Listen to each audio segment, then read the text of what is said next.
রসুল করিম সাল্লাল্লাহু আলাইহি ওয়াসাল্লামের পৃথিবীতে শুভাগমন, এটা সকল ইমানদার মুসলমানের জন্য আনন্দ, এটা ঈদ।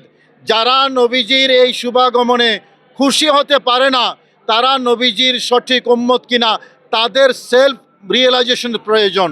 নবীজির পৃথিবীতে শুভাগমনকে আল্লাহ বলেছেন ফালিয়াফরাহু, তোমরা আনন্দ উদযাপন করো রহমত প্রাপ্তিতে। আল্লাহ যখন বলেছেন তোমরা আনন্দ উদযাপন করো, বান্দা হিসেবে এটার বিরোধিতা করা আমাদের কোনো সুযোগ নাই। যারা বিরোধিতা করে, যারা প্রতিহত করার কথা বলে, তাদের ভিতরে নিশ্চয়ই সমস্যা আছে।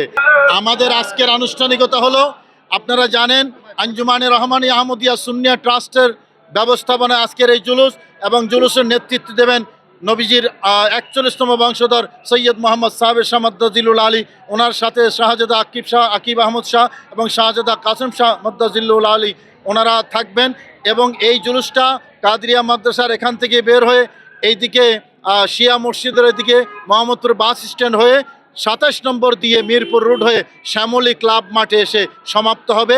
রহমাতুল্লিল আলামিন নবী, দু জাহানের বাদশা নবীকে আমরা পেয়েছি, আমরা শুকরিয়া আদায় করব না? আমরা শুকরিয়া আদায়ের জন্য রাস্তায় নেমে গিয়েছি। আমরা তাকবীর দিচ্ছি, নারে তাকবীর আল্লাহু আকবার, নারে রিসালাত ইয়া রাসূলুল্লাহ। আমরা বলছি তলা আল বাদরু আলাইনা মিন সানিয়াতিল ওয়াদাই ওয়াজাবা শুকরু আলাইনা মাদা আলিল্লাহি দাই। এই আনন্দক্ষণ এই মুহূর্তেও বলতে হচ্ছে যে দেশের 85 কি 86 ভাগ মুসলমানরা হানাফি মাযহাবের অনুসারী।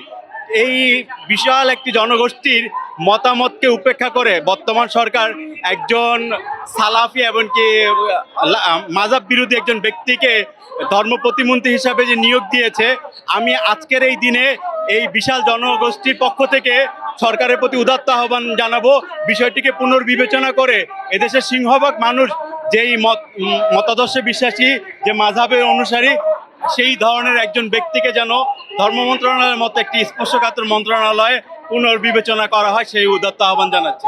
1928 সালে ডক্টর মোহাম্মদ শহীদুল্লাহ, আজকে যেমনি করে আমরা জ্যৈষ্ঠ জুলুস পালন করছি, ঢাকা বিশ্ববিদ্যালয়ে ডক্টর মোহাম্মদ শহীদুল্লাহর নেতৃত্বে 1928 সালেও জ্যৈষ্ঠ জুলুস পালিত হয়েছে।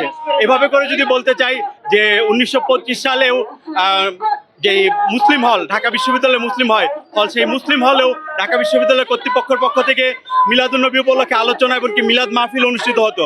এভাবে করে যদি বলতে চাই 450 বছরের সমৃদ্ধ ইতিহাস আছে এই বাংলায় মিলাদুন্নবী পালনের।